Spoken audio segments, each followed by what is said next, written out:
Este podcast viene a todo cuestionar. Este es tu espacio, ven y hazlo sonar. Ven y hazlo sonar. Generación Atlántica da mucho de qué hablar. Raíces en el agua y miradas hacia el mar. Unidos por la historia que nos vuelva a conectar. Pues muy buenas otra vez en este nuevo capítulo, el segundo de este podcast. Para hoy tenemos a Raquel Benasco, bienvenida. Muchísimas gracias por tenernos aquí hoy. Tengo una pregunta muy indiscreta para empezar. ¿Cuántos años tienes? Tengo 26 años. Bien, por lo menos lo sabemos, ahí estamos. Una de las cosas que te quiero preguntar para empezar es tu isla de residencia. Pues yo soy de aquí, de Tenerife, y concretamente de Santa Cruz, de la capital De la chicharrera. Muy bien. Entonces los carnavales bien, ¿no? Me encantan los carnavales, carnavaleras de la cuna. Muy bien que me parece. ¿Y a qué te dedicas, si se puede saber? Pues ahora soy opositora a tiempo completo, pero esperemos que cambie pronto. Verás que sí. Y un poco para romper el hielo, ya lo hice con el anterior invitado, me gustaría empezar con unas preguntas un poco random, un poco para romper ese momentito, ¿no? Si te parece. La primera, si solo pudieras escuchar a un artista el resto de tu vida, ¿cuál sería? Buah, qué pregunta. Pues yo creo que tirando un poco para la tierra y para las raíces, ¿Sí? y teniendo en cuenta pues estos debates que hemos tenido estos últimos meses, yo diría que Valeria Castro es una de mis artistas Vale, favoritísimas, me encanta y la escucharía toda la vida. palmera de corazón, me Sí, parece sí, muy me bien. encanta. Maravilloso. ¿Tu comida favorita? Buf, pues yo diría que los kebabs me encantan. Me encanta porque justo el otro día estaba de viaje por el norte de España y me vi un sitio que tenía kebabs a 2 euros. 1,99. Dije, Pues perdón, no sé cuál era la calidad, no lo probé, pero vamos, que para ti sería un lujo estar ahí. adoramos, me encantan. Me parece muy bien.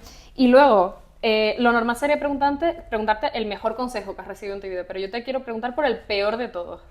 Bueno, pues lo estaba pensando y es que creo que también está muy relacionado con el tema sobre el que vamos a hablar hoy. Y es que yo creo que los consejos ahora se dan siempre por TikTok y creo que uno de los peores que he escuchado estos últimos tiempos, pero gracias a Dios se está reflexionando sobre ello, es todo este tema relacionado con el autocuidado y relacionado con el consumo, que para desarrollar un autocuidado hay que comprarse ropa, hay que comprarse mascarillas, hay que comprarse un café. Pues y yo sí. creo que a lo mejor nos estamos equivocando y que puede que el autocuidado no vaya por ahí. Así que yo Pues sí. no lo recomiendo. Sí, pues fíjate que tienes razón. De hecho, es muy habitual ver ese tipo de contenidos como que te invitan al consumo excesivo y a lo mejor con eso no llegas al final a tu bienestar. O sea, que hay Sí. que darle una pensadita No, realmente. y además está directamente como el objetivo es que las mujeres se hagan las uñas, las mujeres pues se hagan un Total. tratamiento en el pelo y es como, mira que yo creo que a lo mejor con esto nos estamos confundiendo. Total, pues sí, pues tienes toda la razón. Pues yo te quería empezar preguntando, ya un poco por entrar en materia, si el hecho de que yo le mire el móvil a mi pareja está bien o mal. Esta es una gran pregunta porque yo creo que también tiene un trasfondo muy concreto y es al final el desarrollo del control en las relaciones de pareja y cómo se da, dado este nuevo contexto social en el que estamos nosotros involucrados de primera mano, que es a través de las redes sociales. Yo creo que estas cosas relacionadas con el control y no solamente mirar el móvil, sino que son un montón de conductas como controlar en dónde está la persona a través de compartir la ubicación con tu pareja u otras conductas relacionadas con ellos, es algo que muchas veces puede llegar a superar los límites de una propias conductas relacionadas con, pues eso, simplemente mirarte el móvil. Va muchísimo más allá. Revela un control que al final y en su máxima extensión encuentra su razón de ser en esta violencia de género que hemos visto a lo largo de toda la vida y que empieza dando pues una serie de pasos muy pequeños hasta al final llegar a esa punta del iceberg, que es ese fondo del iceberg al contrario, en el que vemos estas cuestiones o estas actitudes sobre las cuales nosotros al final nos echamos todas las manos a la cabeza de cómo ha podido pasar y empieza con estas pequeñas controles, como por ejemplo revisar el móvil de tu pareja de manera concreta y que acaba pues como ya sabemos todas. Sí, y bueno, al principio no lo especifiqué, pero tú formas parte de la Federación de Mujeres Jóvenes, si no me equivoco. Exactamente. ¿Y cómo es el trabajo en esta federación? Pues Federación Mujeres Jóvenes es un espacio creado por mujeres de entre 14 y 30 años que estaban hartas pues, de sufrir las desigualdades que ven en su día a día en cualquier ámbito y que deciden unirse para abogar, en este caso, por acabar con las distintas desigualdades que existen sobre esta cuestión y enfocarse de manera concreta además en las distintas violencias que nosotras sufrimos, como por ejemplo violencia sexual, específicamente también la violencia de género con las particularidades que sufrimos nosotras, en cuanto al acceso también al embarazo y a los derechos sexuales y reproductivos, entre muchas otras cuestiones. Y pues nosotros desarrollamos actividades relacionadas con la incidencia política, elaboramos estudios y entre otras cuestiones somos un espacio de formación de mujeres y de encuentro entre nosotras para hablar pues de todas estas desigualdades que nos afectan de forma directa. Genial, maravilloso. Me alegra saber que existe este tipo de organismos, por así decirlo, y que mueven todo este tema, porque al final, por mucho que algunos digan que no es necesario, la realidad demuestra lo contrario, por desgracia supuesto. todavía. Sí, sí. Precisamente acabas de comentar el tema de estos derechos reproductivos y todo este tema, y por ahí tengo que preguntarte esto de que se vayan a abortar a otro lado, ¿qué hacemos con esto? Esta afirmación que algunos y algunas, lo peor es que algunas se atreven a decir que no tenemos derecho a Sí. abortar. Nosotras es una cosa que llevamos, o que es una tendencia que llevamos viendo ya desde hace un par de años, que los derechos sexuales y reproductivos, en primer lugar, nunca se deben dar por sentado. Siempre es algo que los gobiernos de tinte conservador y ultraconservador es de las primeras cosas que atacan cuando llegan al poder. Este retroceso lo vemos en países como Estados Unidos y otros países de la Unión Europea, en este caso Polonia, etcétera, y llega a nuestro país de igual forma a través de figuras políticas como en este caso Isabel Díaz Ayuso, que invitaba al resto de mujeres a abortar en otra comunidad autónoma que no fuese Madrid. Y es que en este caso, por ejemplo, Federación Mujeres Jóvenes, nosotros hemos elaborado un estudio publicado este año relacionado con el acceso a la interrupción voluntaria del embarazo, o IVE también, como nosotros la llamamos, y en este sentido pues hemos visto cuál es la realidad de la implementación de este derecho dentro de nuestro país o en el seno de nuestro país. Y lo que nos encontramos son con unas fórmulas o con unas resultados que reflejan una realidad muy dispara entre, por ejemplo, los distintos territorios, como en este caso en la Comunidad de Madrid, que más del 90% de las mujeres no pueden, en este caso, abortar en la sanidad pública y se las deriva de manera directa a la sanidad privada. Por lo tanto, no se cumplen, entre otras cuestiones, que el aborto deba ser legal, seguro y gratuito y deba ser accesible, en este caso, dentro del marco público. Por lo tanto, nosotros lo que vemos a través de la implementación, del desarrollo de este estudio y cómo se implementa, en este caso, la interrupción voluntaria del embarazo en las distintas comunidades autónomas, es que continúan habiendo grandes trabas en este acceso en todo el territorio y específicamente en comunidades autónomas donde vemos que hay una agenda política clara en cuanto a la inexistencia o la desaparición completa, en este caso, de que las mujeres tengan acceso a sus derechos sexuales y reproductivos, como por ejemplo puede ser en este caso el aborto. También hay una cuestión que, aparte de que me parece muy interesante este estudio, la verdad que me apetece como indagar un poco más, ¿no? Quizás ahora no tenemos tanto tiempo, pero sí que por lo menos tener el enlace para poder acceder, ¿no? También me llama la relación, perdona, me llama la atención otro estudio que también ha salido sobre que la gente joven, ¿no? Las nuevas generaciones, tienen tendencia a ciertas actitudes y ciertos pensamientos bastante tóxicos / machistas. Entonces, si juntamos las dos cosas, ¿qué se nos queda? ¿Qué tipo de sociedad, ¿no? se nos puede quedar ante una gente joven que supuestamente está tan formada en cuestiones de igualdad y que de repente, pues ver el móvil de mi pareja es normal, ¿no? Y a lo mejor también piensan que el aborto, pues, no. Sí, por supuesto. Hay cosas que, por ejemplo, vemos en redes sociales y sobre las que nosotros también hemos reflexionado mucho en Federación, que dentro del discurso que existe en redes se normalizan y que a lo mejor si las vemos con lupa nos quieren decir otras cosas. Un ejemplo que se me viene a la cabeza es el tema de las red flags, que si vemos las red flags en TikTok, algunas parecen inofensivas, pero si nos adentramos y analizamos un poco el fondo de las mismas, por ejemplo, yo qué sé, una red flag puede ser que mi novio no me deje ponerme pues según qué ropa.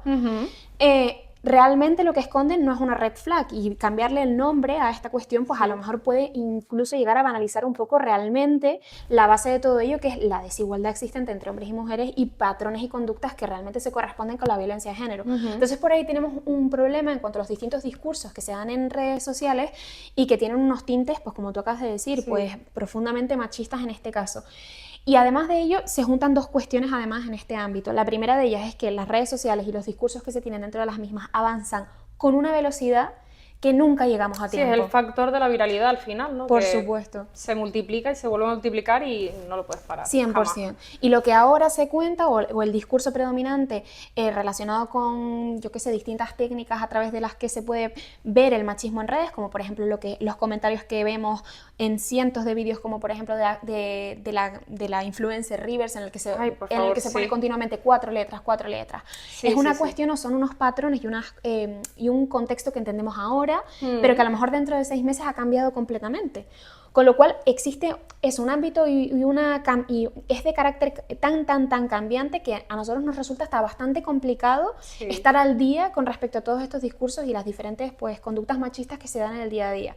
Y por otra parte tenemos una serie de voceros en redes sociales dentro del marco de la extrema derecha y de la ultraderecha, con una serie de discursos que me llama la atención porque hay veces que siento que resulta complicado ser hombre y querer consumir algún tipo de contenido relacionado con cualquier cuestión que sea distinta al feminismo o distinta a la igualdad, como por ejemplo pues Minecraft, fútbol, y que de forma subliminal estos creadores de contenido que los hombres consumen no lancen algún tipo de mensaje machista. Están tranquilamente Cierto. jugando al FIFA, pero de repente sueltan algún comentario machista, que la mujer me tiene que traer la comida, que la mujer tiene que limpiar o cosas similares, con lo cual al final están los hombres consumiendo estos mensajes de forma pues subliminal Indirecta un poco, o sí. indirecta, pero eso cala en el imaginario colectivo y sobre todo cala en el imaginario colectivo de los jóvenes, que son los que mayoritariamente consumen este tipo de contenidos. Y hablando de contenidos, también me llama la atención, y perdona porque hoy estoy, que me llama toda la atención, pero este tipo de generadores o generadoras, en este caso de contenido, mujeres, que lanzan también mensajes de este tipo, de es que yo tengo que hacer esto a mi pareja, a mi hombre.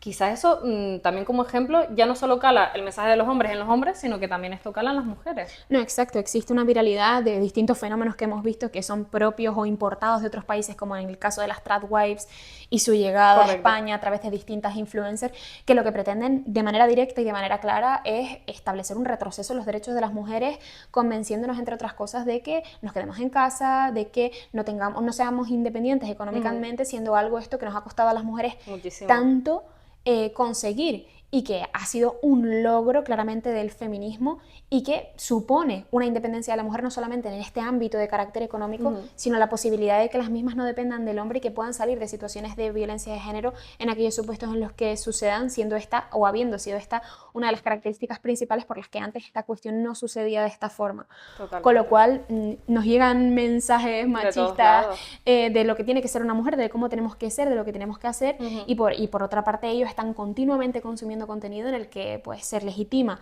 en este caso y se perpetúa esta desigualdad existente entre hombres y mujeres. Totalmente. Pues precisamente, no me quiero repetir mucho, pero sí que es verdad que como reflexión, ¿crees que el feminismo sigue siendo necesario? El feminismo siempre es necesario. Yo creo que hasta que no exista un momento en el que se consiga una plena emancipación de la mujer y una terminación completa de las distintas desigualdades que existen entre los hombres y las mujeres, no llegaremos a esa igualdad.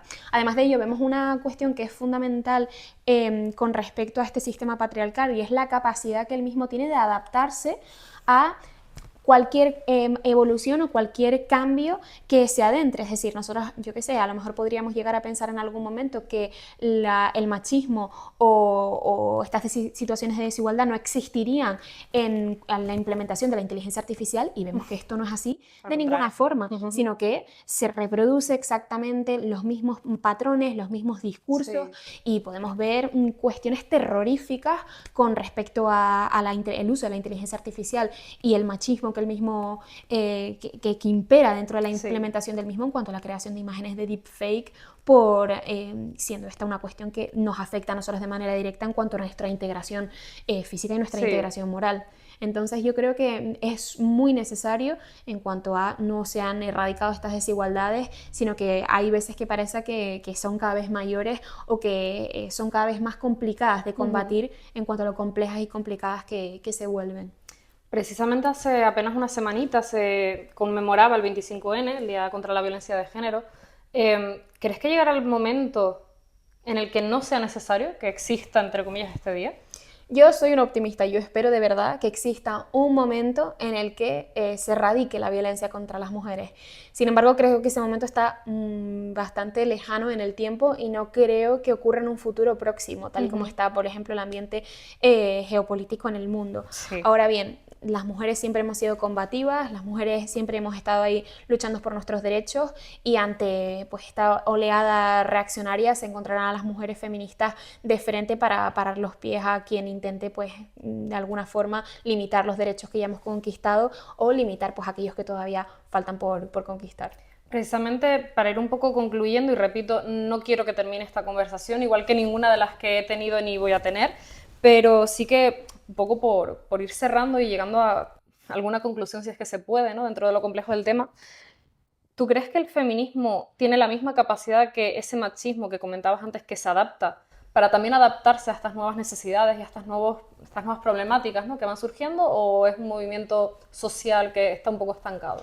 Yo creo que si algo ha demostrado el movimiento feminista a lo largo de lo que llevamos del siglo XXI es que yo creo que es uno de los movimientos que más cambios ha conseguido introducir en nuestra sociedad, en la democracia reciente. Creo que hemos conseguido grandes hitos, como por ejemplo ha sido el tema del aborto, ha sido la determinación o la creación de la ley de violencia de género, de la ley de igualdad entre hombres y mujeres. Existen grandes cambios en el marco legislativo que han ayudado a que exista, pues, o que dichas desigualdades por lo menos no sean tan brutales con respecto a las mujeres. Sin embargo, queda todavía muchísimo, muchísimo por hacer. Pero las feministas, y de ahí la relevancia y la importancia que tiene entidades como Federación Mujeres Jóvenes y muchísimas otras, necesitamos estar en este caso unidas y organizadas para que esta lucha pues nunca termine, y porque juntas somos muchísimo más fuertes y los cambios llegarán si podemos abogar por ellos todas juntas. Totalmente. De hecho, bueno, una de las cuestiones de que estés aquí es precisamente porque también creemos que la unidad hace la fuerza, o sea, estamos totalmente de acuerdo. 100%. Al final, tengo como una imagen muy gráfica, si me lo permites, que es como un lápiz solo, tú lo intentas partir y se rompe, muy probablemente. Si coges 5 lápices, igual ya no se parten, ¿no? Entonces creo que un poco por ahí también va esta dinámica, ¿no?, de entender que si nos separamos, porque es que mi interés personal, igual no llegamos tan lejos. Entonces, dejarlo ahí también como reflexión. Y para terminar ahora sí, me gustaría saber si tienes alguna referente, mujer, que te gustaría compartir pues con nosotros y con nosotras. Pues yo creo que por la relevancia que tiene y también porque hay ciertas discusiones en internet con respecto a ello, yo creo que cabe mencionar a Clara Campoamor como una gran referente en nuestra historia por la importancia que en la implementación del voto femenino en España. Pero para no mencionar solamente una histórica, y también me gustaría mencionar una contemporánea que a lo mejor no es tan teórica feminista, pero creo que su labor con respecto al feminismo es muy interesante y me parece una tía súper guay. Y me gustaría mencionar también a Enara Álvarez, que es una cómica interesantísima y muy guay, y una feminista bastante aférrima, y recomiendo mucho consumir cualquier cosa que haga porque es muy guay. Maravilloso. Pues yo como también recomendación, porque sinceramente cuando la conocí me llegó a la patatita, o bueno, papita, como diríamos aquí, ¿no? La frase es como me llegó a la patata, ¿no? Pero aquí es papa. Entonces les recomendaría Silvia Plath, si nos vamos a la literatura, concretamente el libro de 3 mujeres. Hay una edición que además es bilingüe, está ilustrada, es preciosa, pero es que además el contenido es que te llega. O sea, te llega y además quieres después investigar un poco más sobre la obra de esta mujer. Entonces, así para tener varios referentes, ¿no? Un poco más de historia, un poco más de contenido, más actual, y luego algo más literario por si a alguien le interesa. Raquel, no te puedo dar suficientes gracias por haber estado aquí con nosotros hoy. De verdad que gracias también a ustedes por habernos visto, escuchado y por seguir formando parte de esta generación atlántica. Nos vemos en el siguiente capítulo, que les prometo que les va a encantar. ¡Chao! Raíces en el agua y miradas hacia el mar, unidos por la historia que nos vuelve a conectar.